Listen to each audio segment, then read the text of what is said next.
Niyari nila tayo sa sarili nating teritoryo. Kailangan bumawi tayo sa kanila. Anong gagawin natin sa kanila? Hindi sila ang pakay natin. Tara! Makakarating to kay Tanggol! Amanda! Halika na! Tayo na, primo! Pasabay! Amanda! Pinairal mo na naman ang katarantaduhan mo kung pasakyapon! Pinapahama ka nanay mo. Binibigyan ko siya ng magandang buhay.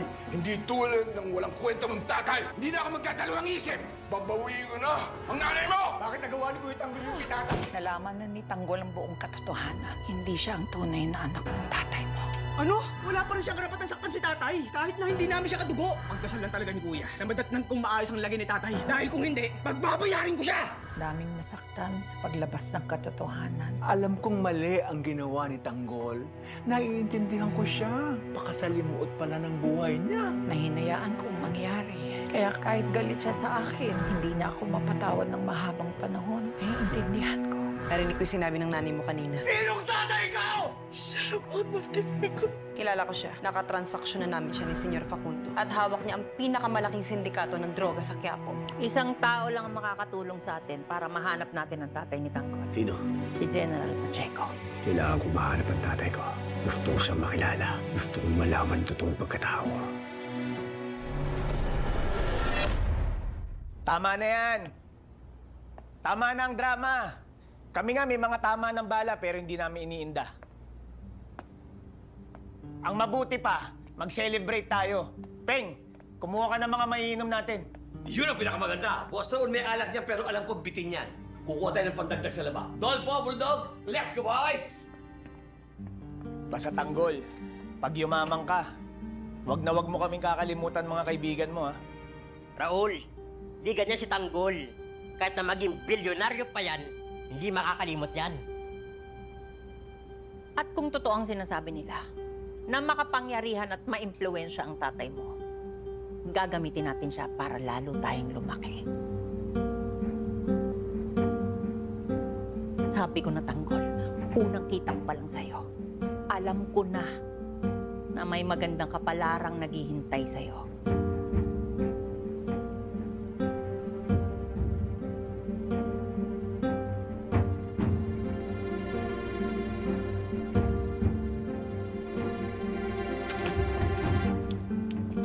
Yes, excuse me.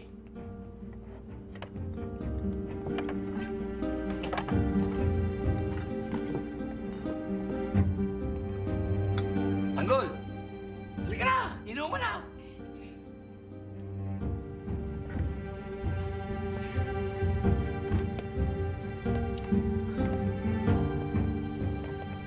Ito ka.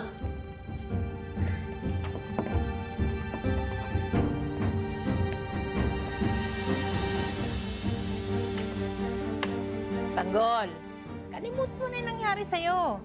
Iiwan mo na yung nakaraan mo. Magandang hinaharap mo, Tanggol. Tama sila, Tanggol. Kung hindi ka man minahal ni Mang Rigor, malay mo. Pag nakita kayo ng tatay mo, bumawi sa'yo, iparamdam sa'yo yung pagmamahal na matagal mo nang hinahanap. Pero Tanggol, tingin ko mahihirapan pa rin tayong hanapin ng tatay mo. Dahil hindi siya basta-basta na tao. Siya ang pumatay sa pamilya ni Senyor Facundo. Kaya dadaan ka muna sa butas ng karayom bago kayo magkakilala. Kamusta lagay niyo pa? Huwag mo akong alalahanin, anak. Ang alalahanin mo, yung relasyon ninyong dalawang mag-ama. Hindi kayo dapat nag-aaway ng ganyan. Tigas kasi yung ulo ng apo ninyo. Dinidisiplina ko lang siya sa mga katarantaduhang ginagawa niya. Ramon, alam ko, nagpunta ka kay Marites. Baka naman nag-aalala lang yung anak mo para sa'yo dahil alam niya nandoon ang karibal mong pulis. Isa pa, kapag nakita ka niya at nalamang buhay pa, lahat ng ating pinaghirapan mauuwi sa bula.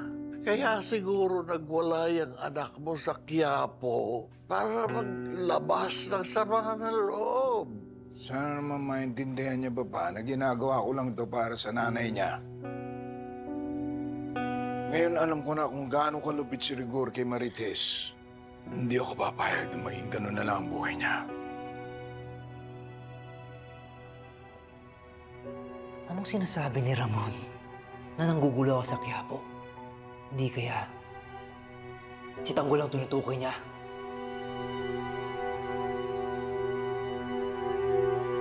Di sila pwede makita.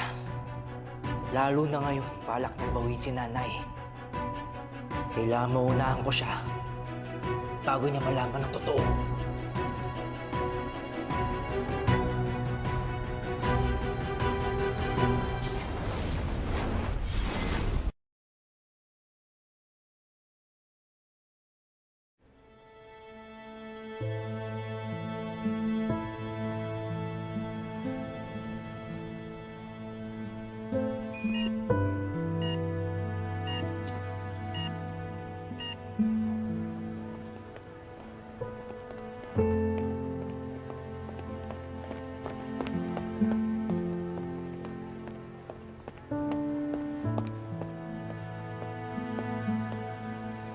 Nay? Nay?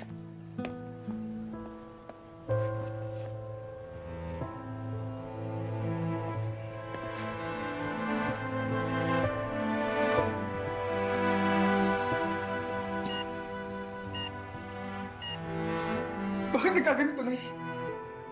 Ano po nangyari kay tatay? Malalaki na tatay mo. Pagdasal natin, anak, na makaligtas siya. Yung mga doktor, wala pang magagawa? Nagawa nila ang lahat para maligtas ang tatay mo. Pero sa ngayon, anak, dasal. Dasal ang kailangan niya.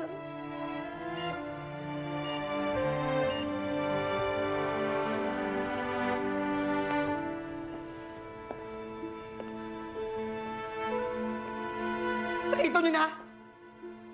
Kasalanan lahat ng Tanggol eh! Wala siya ibang alam na gawin, kundi manakit! Doon lang siya magaling! Dahil napakawalang puso niya! Napakawalang puso niya, Nay!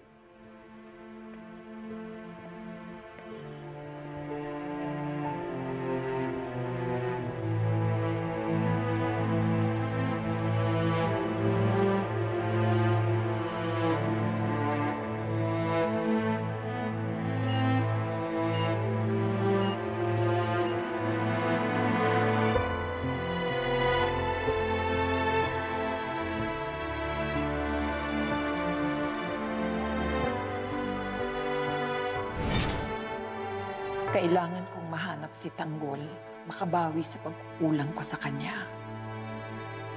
Alam kong hindi ko na mabubura ang pagkakamali ko. Pero hindi ko hahayaang maramdaman niyang wala siyang pamilya.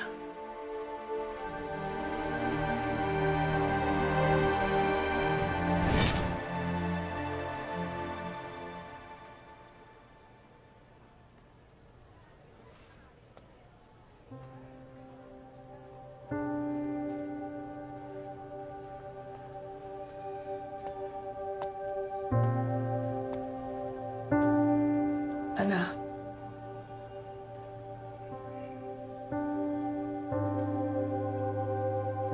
Bakit niya nilihim sa amin ang katotohanan?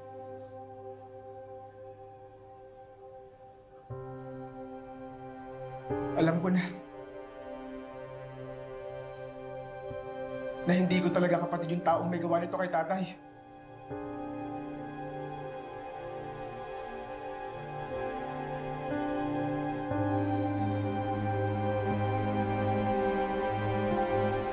Patawarin mo ako, anak.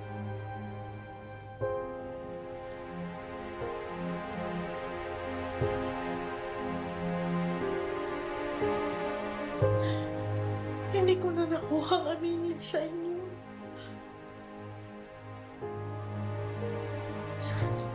ko na nasabi yung katotohanan.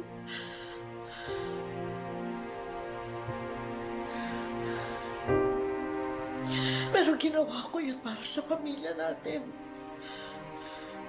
Tsaka wala naman nagbago, di ba? Dapat walang magbago.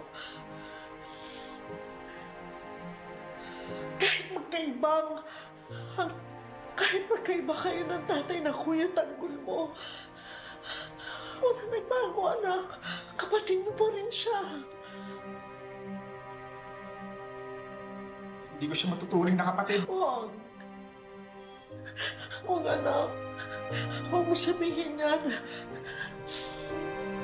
Huwag ka mag-isip ng ganyan. Alam ko, maaaring mali ang piniling landas ng Kuya Tanggol mo. Pero huwag na huwag mo kakalimutan. Huwag na huwag mo kakalimutan na parte pa rin siya ng pamilya natin. Hindi, Nay. Pinagsisisihan ko na inidolo ko siya.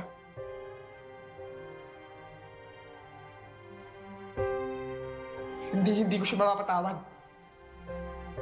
Dahil sa ginawa niya kay tatay.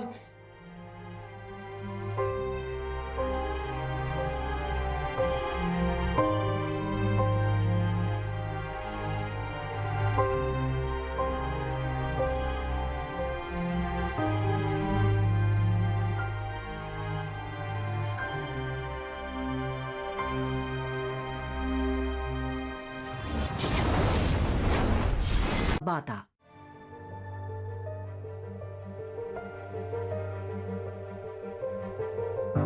Iniidolo pa naman kita. Pinili kong sundan ang mga yapak mo. Pero totoo pala na isang demonyo ang tinitingala ko. Inargrabyado mo ang tatay ko na hindi mo naman kadugo. Wala kang karapatang gawin yun.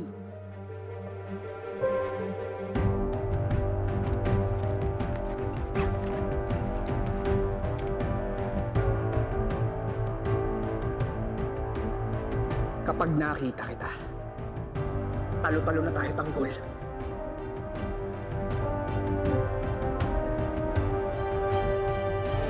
Tanggol, biruin mo, nandoon tayo nung pinatay si Senyor Facundo.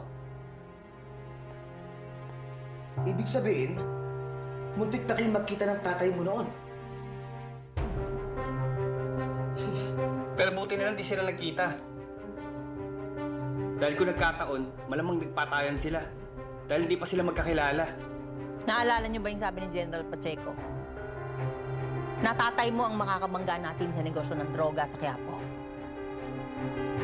Ibig sabihin nun, dun din natin siya makikita. Kaya nga kailangan magpalaki tayo.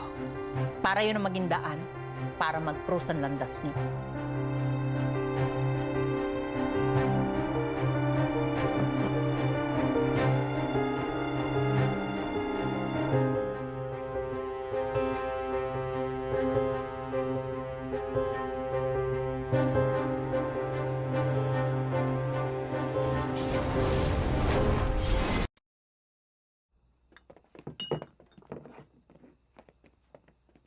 Ramil, kailangan na namin kumalas.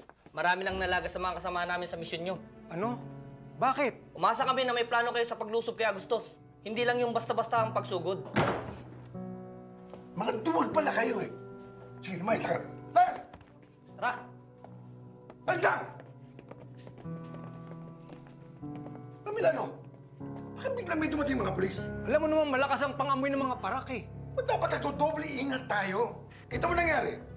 Hindi na natin nakuha si Kenneth Suarez na bawasan pa tayo ng mga tao. Hindi lang yun. Nahuli si Amanda. Dapat kasi binalikan natin eh. Sino may gusto? Ano gusto mo? Tayo mahuli? Tayo mamatay? Iba gusto mo? Kahit na. Alam niyo namang walang iwanan sa grupong to, di ba? Oo, alam namin! Pero sino may gusto mahuli sa Amanda? Teka. Di ba ikaw ang may hawak ng manibela? Eh, yung pala yung gusto mong gawin eh.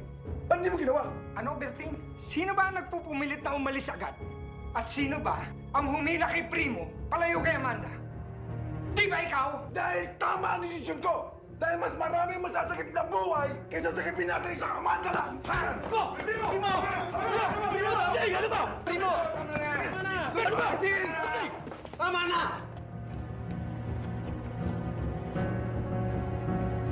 Tama niyo! Dapat, hindi mo ako pinigilan, Berting. Dapat, hinayaan mo ako iligtas si Amanda! Ano? Hayaan kita harapin ng mga pulis na yun? Hindi ka Diyos! Mas mainam tumakas tayo kaysa makipagsabayan! Kaya kong sagupain ang buong pwersa ni Agustus. Kahit ako mag-isa! Para kay Amanda. Ikaw na rin nagsabi na dapat maging mautak tayo. Hindi mo dapat pinahiran yung puso mo, emosyon mo. Dahil yan! Yan ay kamamatay mo. Tama na! Huwag na tayong magsisihan. Alam naman nating lahat pinlano to ni Agustus eh. Huwag kayong mag-alala. Maililigtas pa rin naman natin si Amanda. Primo!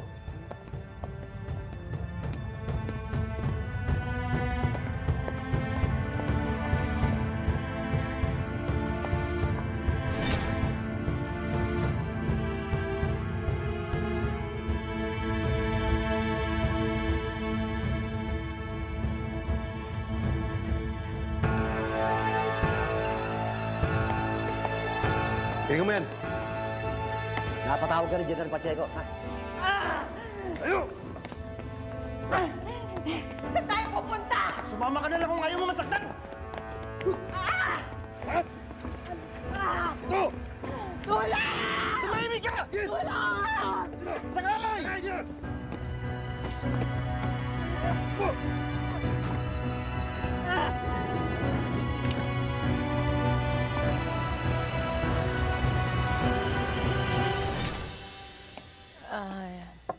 Tanggol.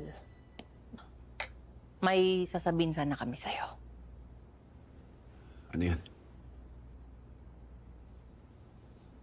Nakaka-enkwentro namin sina Primo at Amanda. Pinasok nilang pasugalan natin.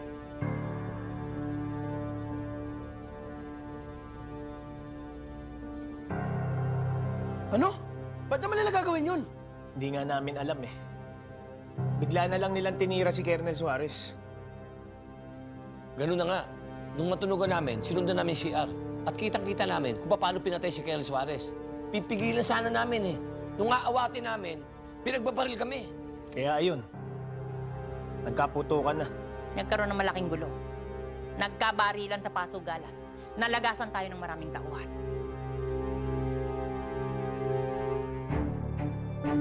Kalaban na talagang turing sa atin nila Primo at Amanda, Tanggol. Ibig sabihin, kalaban na natin sila ngayon? Ganun na nga yun, Enteng. Talagang tutuluyan kami, Tanggol. Talo-talo na talaga.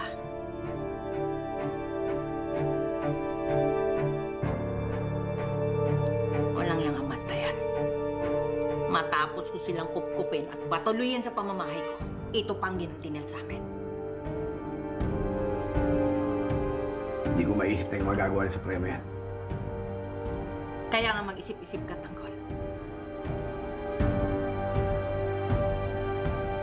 Kalaban na natin sila ngayon.